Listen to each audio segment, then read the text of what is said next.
This conference will now be recorded. Okay, so good morning. Parsha Vayigash really jumps in the middle, and we'll catch up to the point where we are, and we want to deal with this very, very fraught and emotional encounter between Judah, Yehuda, and Yosef, leading to Yosef's revealing his true identity. And I want to discuss a number of different approaches that we have as to a central question, which is, why didn't Yosef, his father is grieving over there, mourning, why hasn't Yosef contacted his father, reached out to his brother Binyamin? Granted, the other brothers he had some history with, some beef, right? But Binyamin and his father, why is he living it up there in Egypt, second in command in Egypt, and not reaching out to his family at all? And when they do come, he gives them all this grief and seemingly plays this game with them. So let's first start with Vayigash on page 250. Those who have your own Chumashim, we're in Bereshit, Mem Dalid Yudchet, chapter 44, verse 18. But actually, before we get to Vayigash, Vayigash is really right in the middle of the story. Meaning what happened was, as we know, the brothers came to buy food.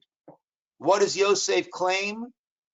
You guys are a bunch of spies, Meraglim. And in order to prove that they're not spies, he insists that they bring down their other brother. They go back with provisions. Yosef only keeps Shimon, one of the brothers, imprisoned, before their eyes.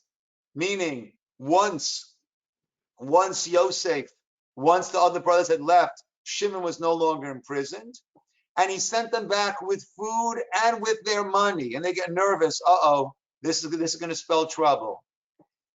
They asked their father, okay, let us bring back Binyamin. He does not want to send back Binyamin. He's afraid. He knows he lost Yosef. He's afraid of losing Binyamin. Finally, there's no food left. Yehuda says to his father, I will guarantee his return, right? Both in this world and the next world, I will be held responsible. Miyadi tivakshenu, from me you can demand him. I'll bring him back. Father sends Binyamin. Yaakov sends Binyamin. Jacob sends Benjamin. They all go and they have a meal together over there. And then Yosef still is sending them back, but he plants the goblet in the bag of Binyamin. They start to leave. He sends his men out after them. Why did you steal that which was mine? Don't you know that I can know these things? You stole my goblet. And they said, no, heaven forbid, we didn't steal anything. Anyone who took anything should die. He says, no, right? We'll all die. We'll all be abadim. So they said over here, let's go to page 246 for a minute. Verse 9, Mem Dalid Tet, they said, right, anyone who finds us shall die, and we will be slaves to you. And he says, well, what you're saying is what really should be, but instead of whoever we find it by him will die, and you will be slaves, no, whoever finds it, we find out him will be a slave, and all of you can go. They start to search, and they find it by Binyamin.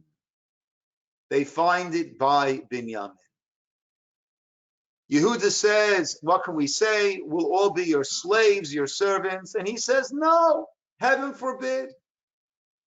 Whoever it was found by him, he will be my slave. And you guys go back home to your father in peace. I'll just hold on to this guy. Binyamin, just go 1 second, excuse me, pardon me 1 second.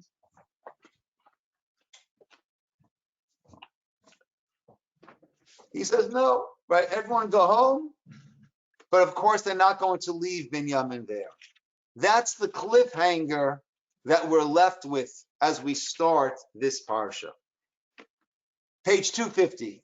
Vayigash elav Yehuda. Yehuda goes forward to Yosef. And he says, please let me speak to you. Don't get angry.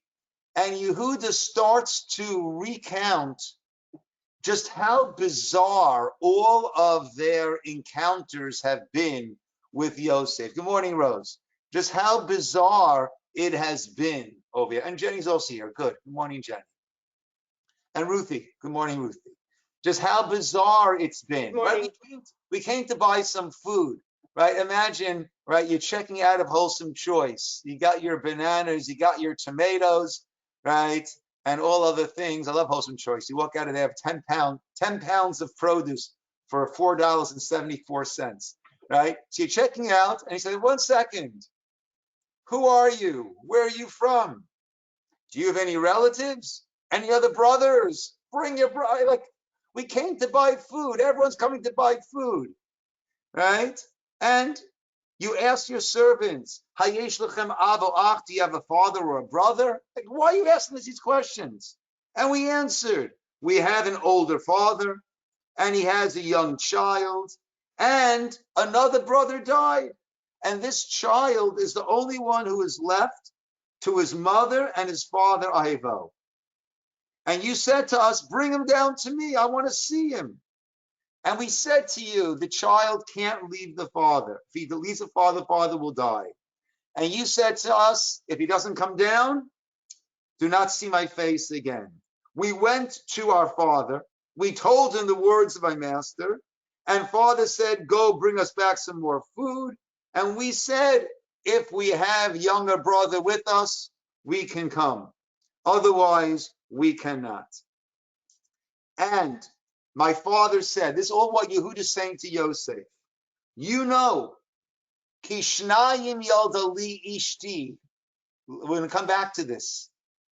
There are 2 sons that were born to me from my wife. One of them left, and I was told he's been torn up. I've not seen him until now. If you'll take this other young child, this other child of my wife, meaning Rachel, Rachel, this other son, the only remaining son from my wife, Rachel, and something will happen, I'm going to go down to the grave in this despondent state. And now, Yehuda says, I go to your servant, my father, and the child's not there. His soul is connected. When he'll see that the child is not with us, page 252, he is going to die. And I guaranteed the lad from the father, saying, if I don't bring him back, I'll sin to you for all eternity. And therefore, Yehuda concludes, Pasuk Lamed Gimel 33, let me, your servant, remain in the place of the lad. I'll be the slave to you, and let the child go back with his brothers. How can I go to my father if the lad is not with us? If that happens, I'll see that evil that will happen to my father will die. That is Yehuda. Yehuda is saying, my father, our father, his wife gave him 2 sons. One was torn up. The other one, if he loses this child, that's it. Curtains for him. He'll die. Therefore, instead, I will stay and let the lad go back. Perek Memhe 45, verse 1, page 252. Yosef cannot maintain composure, cannot control himself, restrain himself in front of everyone else there. And he said, everyone else leave. And there was no one left there besides Joseph and his brothers. And then he cried out. All Mitzrayim heard. Yosef said to his brothers, Ani Yosef, I am Joseph. Ha'od Avichai. Is my father still alive? Now, that's a very strange question. Yehuda has been talking nonstop that if they don't bring Binyamin back, father is going to die. And as soon as they came back the second time, Yosef asked, "How's your father?" And they said, "Oh, your servant, our father, is fine." They haven't been home in between. And Yehuda's been talking nonstop about father. So clearly, obviously, father is alive. Why is he asking Ha'od Avichai? And there are a number of different approaches. One approach is that he was simply said, right? He wondered, right? Is he really alive, or were you just telling me all that? Right? Or he was giving them some very, very strong musar, the strongest rebuke that could be given. And he's saying to Yehuda, don't you tell me that you're so concerned about father. I'm Yosef. I know the pain you caused father. Is father still alive after all the pain that you caused him by selling me off, by getting rid of me? So you can sell your story that, oh, I'm so concerned about father, father, father, father. You can sell that story to everyone in the world except to me. So some learn that it was rebuke. But I want to go back and try to understand, why did Yosef not reveal who he was all along? And what changed now? Why is it that now he's willing to reveal his identity? So A, why not until now? And B, what changed at this point that he's willing to reveal his identity? Okay, so let's double back to page 234. This is where, and that is Perek Membet, Pasuk Tet. The brothers, the first time, have come down to Mitzrayim to get food. And they come before Yosef. Yosef recognized them. They did not recognize Yosef. Pasuk Tet is almost like the linchpin over here for all that's going to follow. Vayizkor Yosef et hacholamot. Yosef remembered the dreams. Asher chalam lahem, that he dreamt for them, about them. Vayomer aleim, and he said to them, Meraglim atem, you are spies. Lirot et ervat haaretz batem. You've come to see the nakedness of the land. And right, he accused them of being spies, and Rashi brings the medrash that in fact they came through 10 different entrances to the city. They didn't want to all come in together. They were quite a powerful, impressive lot. So they didn't want to have this ayin harav, everyone coming in together. Alternatively, they decided they have to find Yosef and redeem him from slavery and bring him back. So they came in from all these different places so they could really scout the area. And that's what gave Yosef this excuse to accuse them of being meraglim, being spies, because they in fact came in from all these different areas to scout out. Rashi says as follows, on the words, he remembered the dreams, Rashi says, V'yadash nitkaimu, and he now saw the dreams had been fulfilled, because the dreams had them bowing down to him. Sharei hishtachavulo, and in fact, what did they just do? They all came and they bowed down to him. So Rashi says, when the verse says he remembered his dreams, it means he remembered the dreams and saw that the dreams had been fulfilled. Ramban says, Chas v'shalom, heaven forbid. He says, if that were the case, then this would have been a tremendous, tremendous sin on the part of Yosef. Why does he not reveal his identity? Why does he not rescue his father from that tremendous state of mourning, of depression, of having lost his Yosef. And Ramban's approach to all that follows is fascinating. Ramban says he saw the dreams were not yet fulfilled. Meaning, Yosef had two dreams. Dream number one was sheaves were bowing down to him. How many sheaves were bowing down? In the dream, how many sheaves were bowing down, my friends? 11 were bowing down to him. But what happened over here? How many sheaves were bowing down to him at this point? Only 10.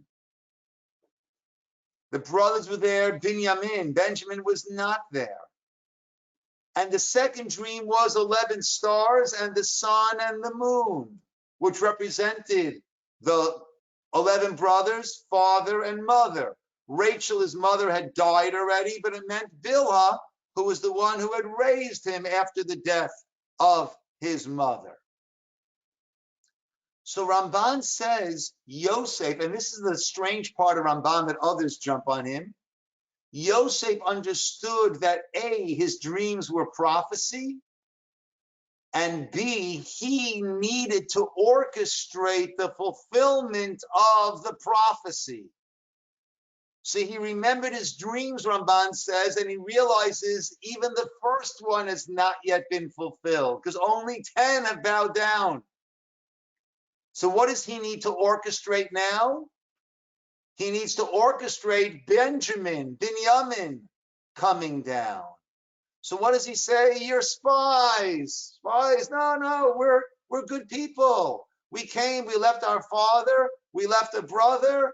We're just here to buy some food. Oh, you have a brother? Well, I think you're spies. How will I know that you're not spies? Validate your claim. You claim you have another brother, bring that brother down. Why is Yosef insisting that Benjamin comes down? Dream number one has to be fulfilled, and it has to be in that order. So had he at any point said, I'm Yosef, until this point, before he's viceroy in Egypt, before the brothers come down, if at any point he would have revealed who he was and he was okay, what would have happened? Father, mother, and brothers would all have come down to Egypt. That's no good, because that's second dream before the first dream. He needs first dream, 11 brothers, and only then can have 11 brothers, sun, moon, stars, brothers, mother, father. So he was unable, Ramban says, to reveal his identity all of these years, because that would have led to dream 2 before dream 1. Can't have that. Now the brothers come down, 10 bow down, not yet 11. He says, no, he sees the dreams have not yet been fulfilled. And he creates his whole pretense in order to get Binyamin to come down. Finally, Binyamin does come down. Yehuda guarantees his safe return to Yaakov, Jacob the father.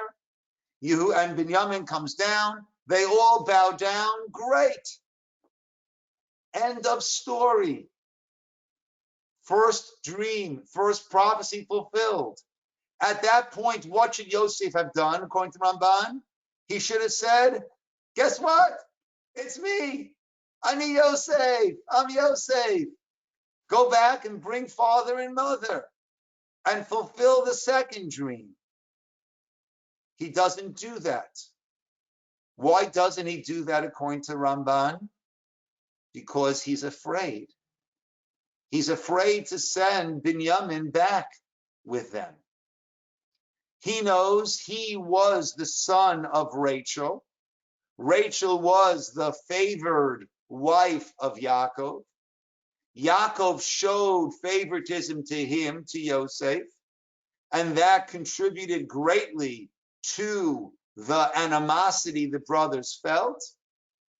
And Yosef is thinking, With me gone, now it's only Binyamin as the lone remaining child of the beloved wife, Rachel. Who knows how much favoritism father showed to Binyamin? Who knows how much the brothers hate Binyamin? I've got to either keep him here for safekeeping, or I've got to see how do the brothers really feel about Binyamin. He plants the goblet in Binyamin's bags, hauls them all back. The brothers are free to go. If they hate Binyamin, great. The job was done for them.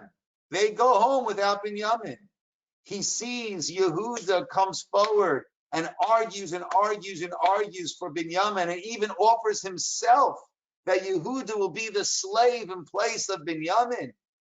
At that point, Yosef understands, A, the brothers are devoted to Binyamin. My fear of the way they hated me, that they so too hate Binyamin, is mistaken, is unfounded. And at this point, he can go ahead and bring about the fulfillment of dream number 2. And what does he say? Ani Yosef. I am Yosef. Ha'od Avichai. That is how Ramban understands all that took place. Yosef's not revealing his identity until now. Yosef revealing his identity once he sees Yehuda is willing to go to all lengths to save Binyamin. That's how Ramban learns. The Kli Yakar says, we have an expression, Elokim Gadol. There's a big God out there, right? You've got to do what's right and let God handle the rest. There was the famous Volozhiner yeshiva that was established in Volozhin, which was, I guess, part of Poland or Lithuania. I'm not sure. It was under the Russian rule for a while, and the Russian government insisted that they start to teach all of these secular studies there. And there was a whole debate amongst the Russia yeshivas. Could they, should they? Some argued, if we don't do that, what will be of the Torah? The Torah, right? We have to close the yeshiva. There won't be any study of Torah. And others said, something? We have an obligation to teach Torah. If the yeshiva will close, that's God's worry, not our worry. God can work things out. In the end, they refused. The yeshiva closed. Instead, what happened was it broke off into a bunch of smaller satellite yeshivas in all these different places. And that's what ended up saving Torah when World War II came, and there were some of these pockets in different places which were producing Talmidei Chachamim. So in general, we say, I'm going to do what's right. Elokim Gadol. There's a big God out there. He'll worry about it. So Kli Yakar says, Ramban, your approach is very strange. It's not, God can fulfill his prophecies the way he wants. You do the right thing. And it would seem the right thing would be to rescue his father from the state of mourning that he is in. Why is he putting the brothers through all of this? And what changed at the end? We have a prohibition in the Torah against what's called nikama. Nikama is taking revenge. We're not allowed to take revenge. Now, there is a certain justice to revenge. Revenge evens the score. There's a certain justice. What goes around comes around. What you give out, boomerangs, comes back at you. There's a certain degree of justice to it, but we can't be trusted with that, because I'm not doing it in order to help you. I'm not doing it in order to show you your mistake. I'm getting back at you. So we're not trusted with it. What Yosef was doing over here was not revenge, but Yosef understood what a tremendous kitrug, what a tremendous stain, accusation, heavenly stain, heavenly accusation there was against the brothers.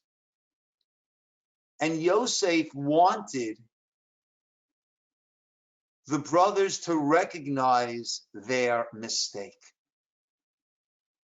And therefore, all of the things that they put Yosef through, they could only really do teshuvah. They could only really repent, correct that, if they fully understood what they did to Yosef. What is his opening gambit? He said to them, you guys are spies, meraglim. Now, what is that supposed to trick off in their mind? Spies. He's wrongfully accusing us of being spies. We're not spies. We're here to buy food. We're not here to serve as spies. Wow, it really hurts to be accused of being a spy when it's not the truth at all. Have we ever accused someone of being a spy that might not have been accurate? Oh, we viewed Joseph as being a spy. When he came to check on us, we thought he's coming not to check on our welfare. He's coming to spy on us, to report back to Father. So the moment they are wrongly accused of being spies, now they thought Yosef as a spy, and what do they do with him right afterwards? They threw him into a pit. They imprisoned him. What does Yosef do to them? He accuses them of being a spy, and then on page 234, Pasuk Yud Zayin, he put them all into the mishmar. He put them all into a pit. He put them all into this incarceration.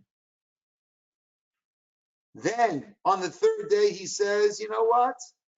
I'm only going to keep one of you locked up over here, and the rest of you can go back home and bring your younger brother.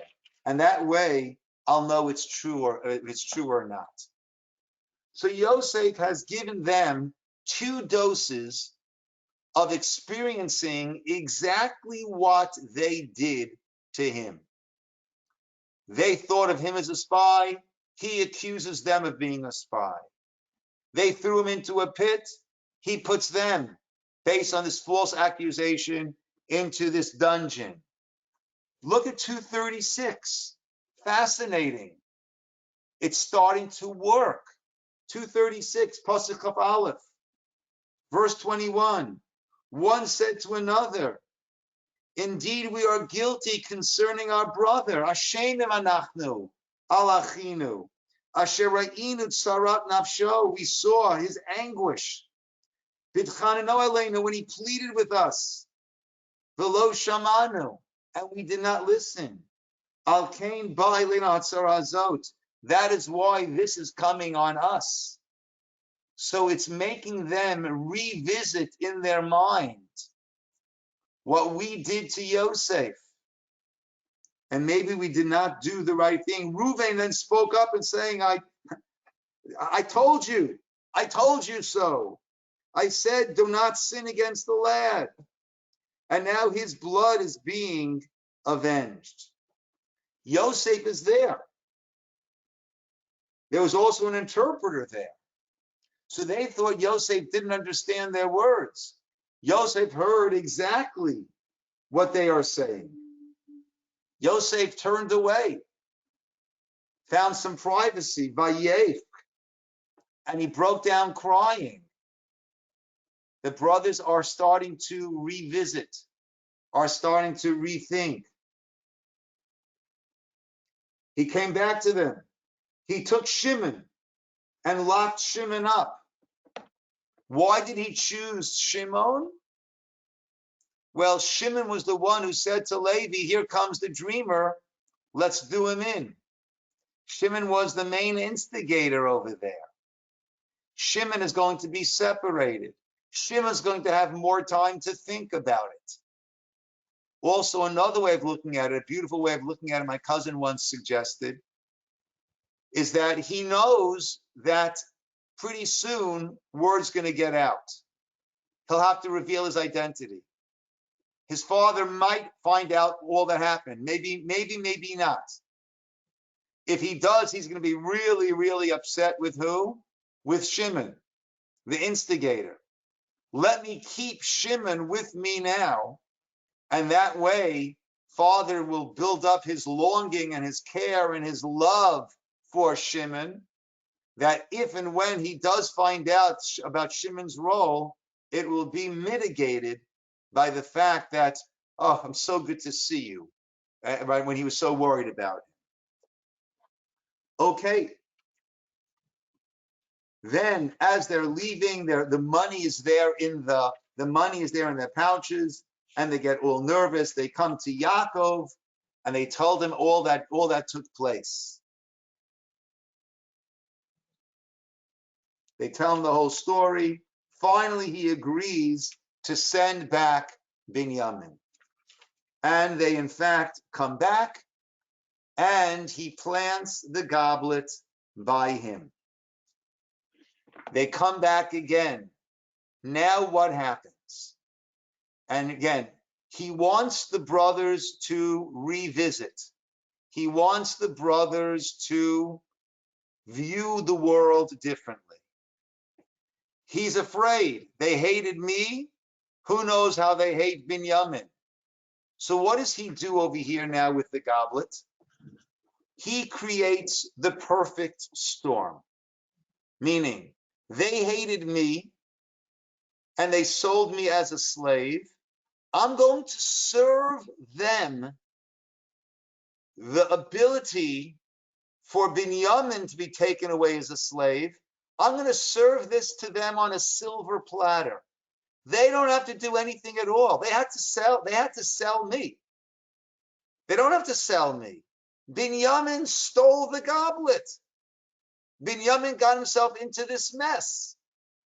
So now it's already signed, sealed, and delivered. They had to sell me, Yosef, into slavery. Binyamin is as good as sold without them doing a thing. All they need to do is to walk away. But then he hears Yehuda arguing. Let's go back to page 250 for a moment. When Yehuda's arguing, this is the pasuk I mentioned before. He's advocating for the release of Binyamin, and he'll be the slave instead. And he says, pasuk Chav Zayin 27. Our father said to us, you know, Kishnayim yalda li ishti. Father said to us, my wife gave birth to 2 sons. Do you hear those words? Yehuda is saying, my father said my wife gave birth to 2 sons. Yehuda is basically saying, my mother is not really considered to be his wife. His wife is who? Rachel. Not my mother, Leah, not Bilhah and Zilpah. His wife is the other mother, Rachel. Gave birth to 2 sons. 2 sons? What do you mean, Dad? You have 12 sons, not 2 sons. No, he has 2 sons. Joseph and Benjamin. I'm not in that same category. But Yehuda is okay with that. It's incredible. Yosef hears Yehuda has come to terms that Rachel is the favored wife. Rachel is the one for whom father worked 14 years. And he also married my mom, Leah, and Bilhah and Zilpah. But the love of his life is Rachel. And Rachel gave birth to 2 sons to him. And he views them differently than he views us, especially in light of Rachel having died. So all he had during childbirth of Binyamin. So all that he has left of Rachel, of the love of his life, all that he has left are these 2 boys.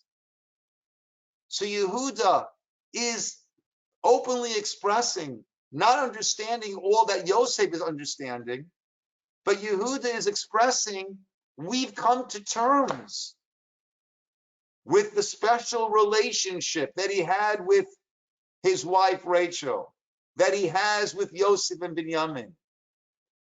And we are okay with that. I'll share a story, which for me was actually this point. I grew up in a merged family. My mother passed away when I was very young. My father remarried a wonderful woman who was my mother for close to 30 years. She had 2 children that she brought into the marriage, and we were 5 on our side.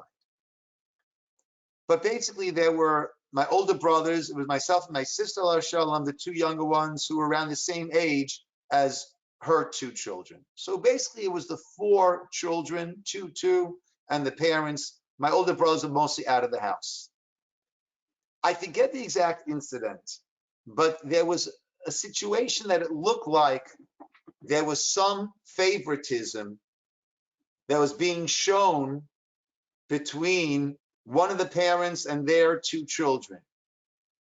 So we had a whole family meeting, and my father and my stepmom, my mom, right, they were swearing up and down, there's no favoritism, everyone's treated the same, on and on and on and on.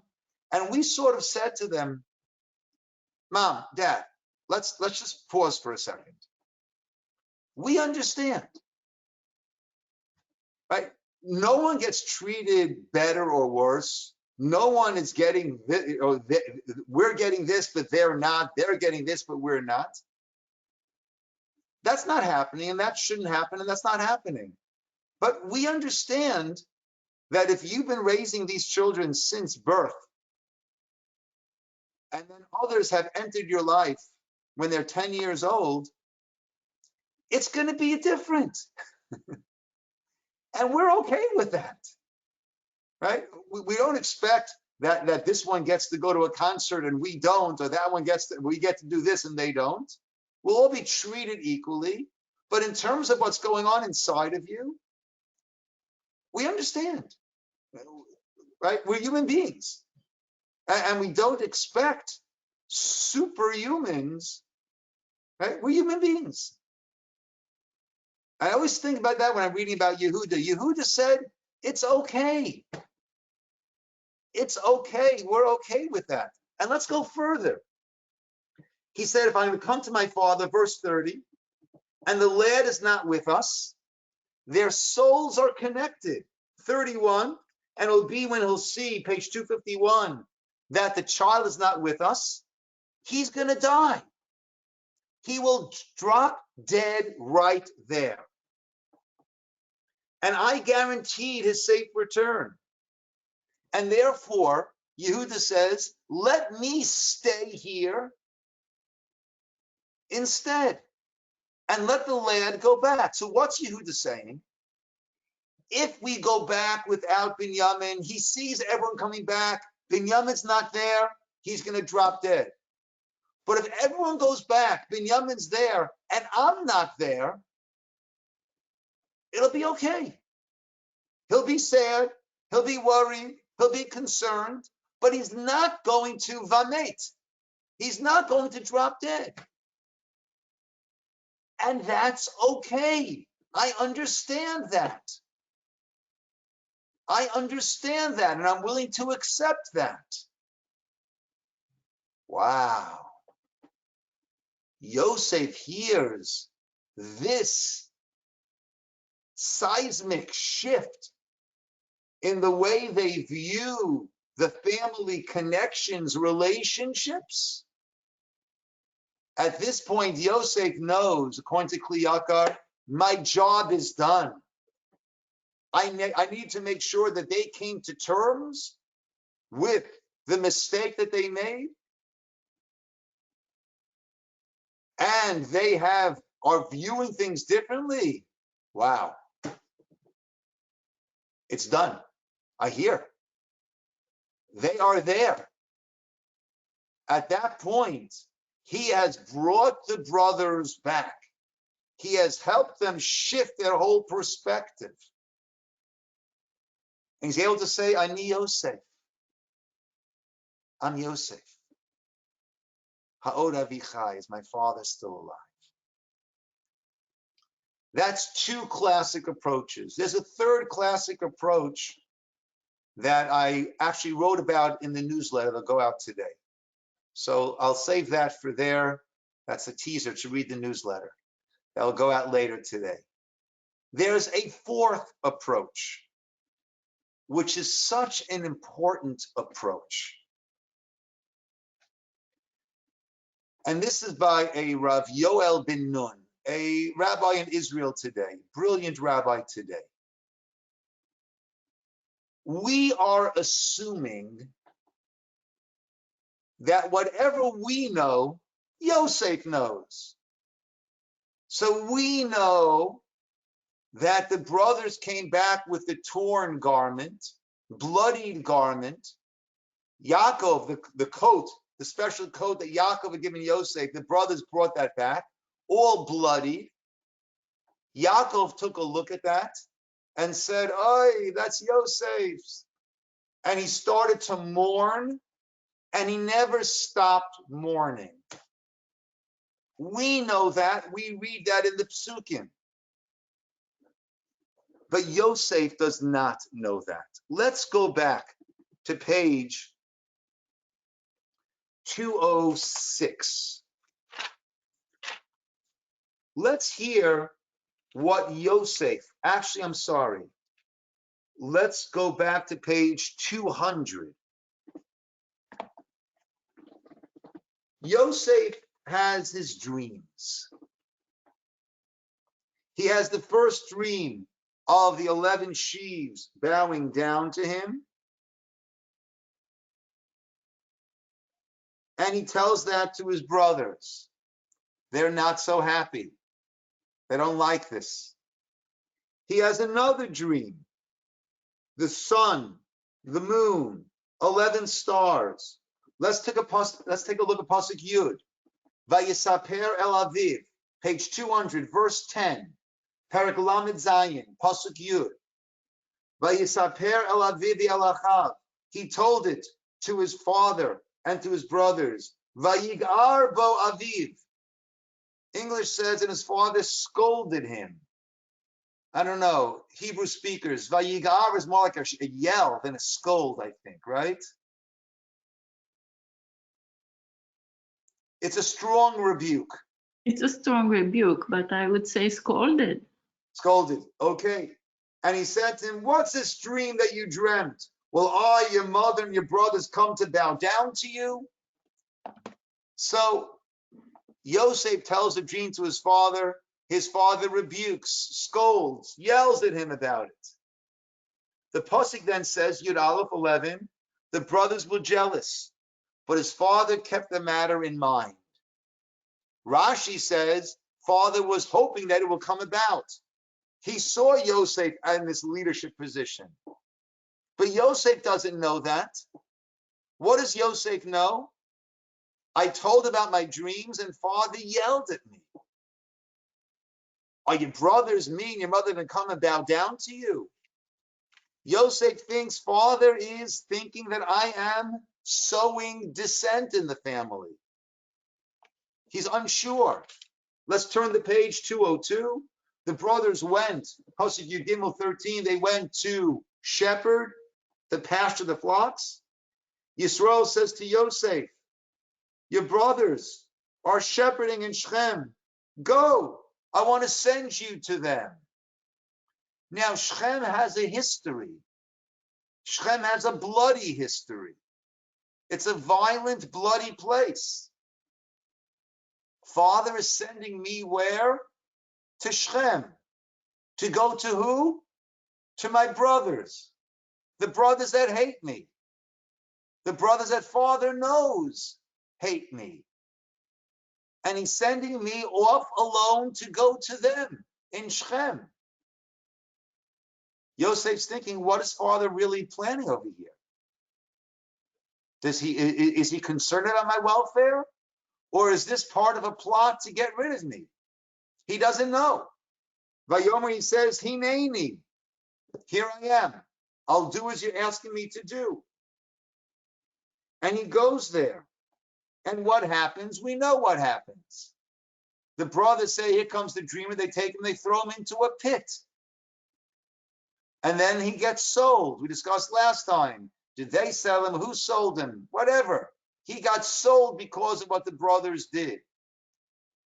And when he's in that pit, and when he's getting sold, what must he be thinking?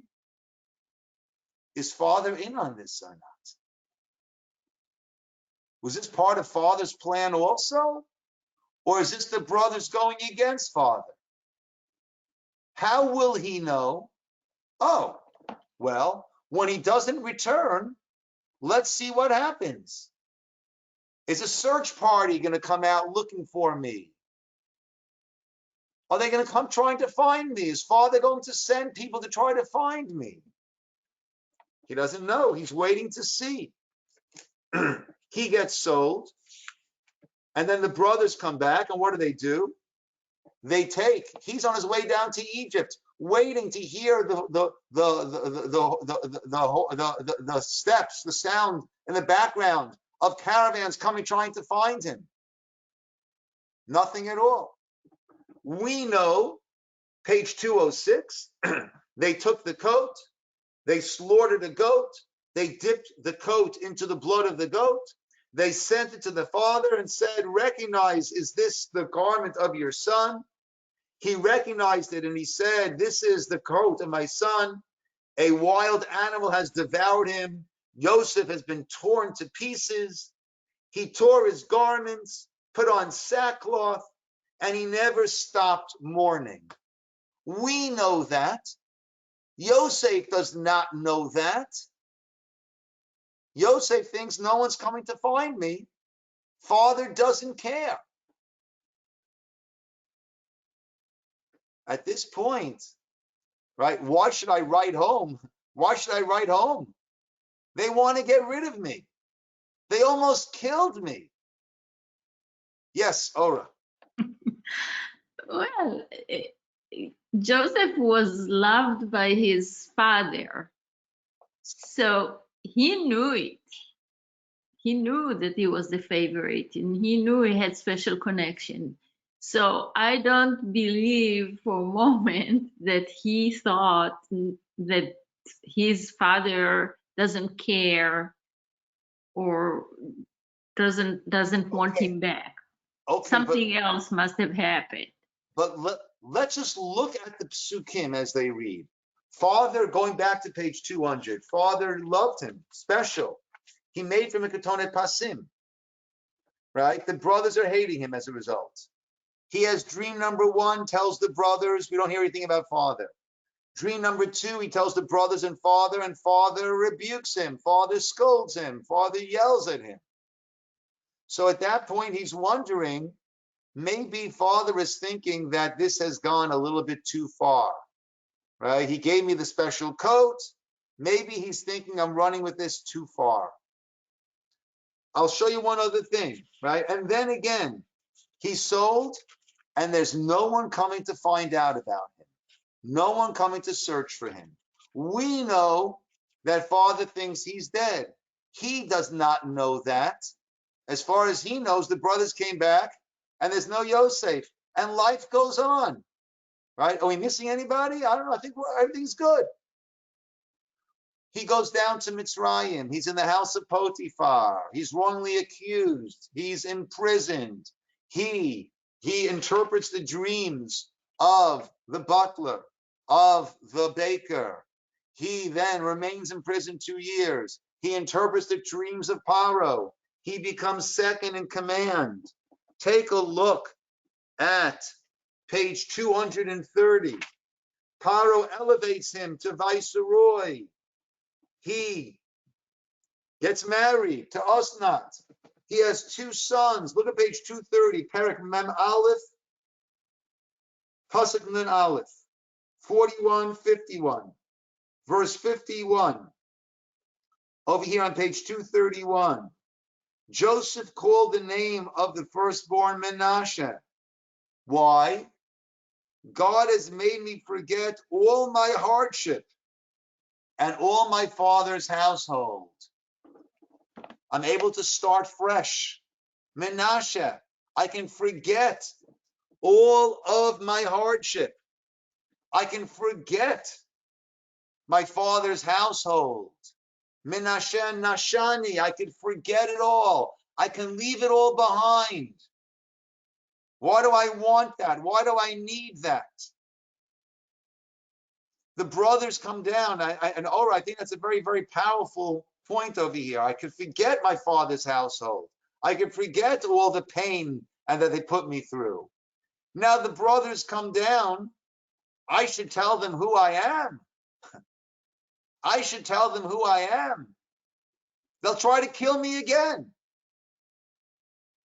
Now when they see that the dreams that they hated me so much about are coming true, that's not going to make them like me anymore. Then what happens? Let's go back to Vayigash, our Parsha over here. All along, he has never heard what his father thinks happened to him. The brothers are coming up and back. How's father? Father, oh yeah, he had a son. There's another son back at home. He never knows, what does father think about me? Then he hears these words from Yehuda. Go to page 250, 251, chapter 44, verse 27. Yehuda says to him, our father said to me, you know, 2 children were born to my wife. One has left me. V'omar, and I said, I presumed, ach tarof toraf. Surely he has been torn to pieces. V'lo ri'iti vadhein, I have not seen him until now. All of a sudden, there is this flash of lightning for Yosef. That's what he thinks happened. It's not that he didn't care. He thought I was torn up. That's why there was no search party out looking for me. That's why they haven't been trying to find me all these years. Father thinks I was dead. That is a whole revelation, a whole new world view that he has now. What does he say on page 252? Hear this well. Vayomer Yosef el Achav Yosef, verse 3, 45:3. Yosef says to his brothers, I'm Yosef. He doesn't say, is your father still alive? What does he say? Ha'od avi chai. Is my father still alive? I know your father's alive. I've been hearing your story ever since you came down about your father. I knew he was your father, but I thought he was no longer my father. I thought he didn't care. I thought he thought that I'm just causing all this trouble, and he was okay getting rid of me. Is my father still alive? That I didn't realize. That is what changed over here for Yosef. is my father still alive? Those were the magic words that he heard from Yehuda. Father thought I was torn up. That is what changed over here, according to this approach. And I think there's a very, very practical application of this approach. And that is, make sure your kids know how you feel about them. Don't leave it for guesswork. Don't leave it, I'm sure they know, or you were saying, I'm sure Yosef knows how much father loved him. Don't leave any room for guesswork.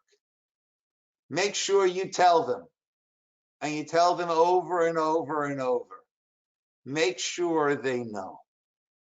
Because you see, when kids don't know how parents are really feeling, we see where it can go. But this to me is such a beautiful approach, because so often we say, oh, I'm sure this is what that person is thinking.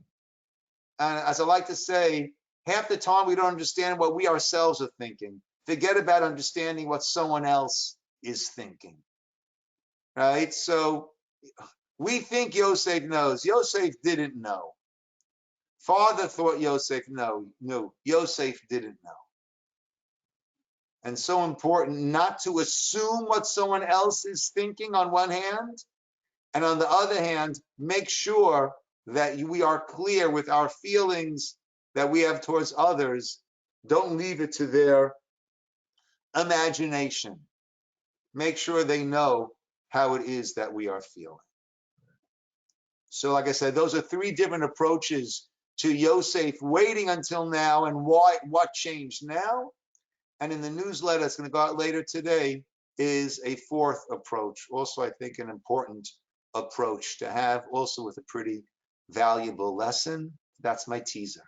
I leave that until then. Okay, I'm going to be away this Shabbos. I'll be traveling a little bit, spending time with my siblings, but I will be back on Monday. So certainly Tuesday morning, we are, Be'ezrat Hashem, resuming, continuing with, Vayichi, which is the end of Bereshit. It's amazing how the weeks, the months, the years, how they go by ever faster and faster. Okay, so next week we will be working on Vayichi and closing out. Also next Tuesday is a fast day. It's the 10th day of Tevet, so we'll also be touching upon that also. Okay, that is the date.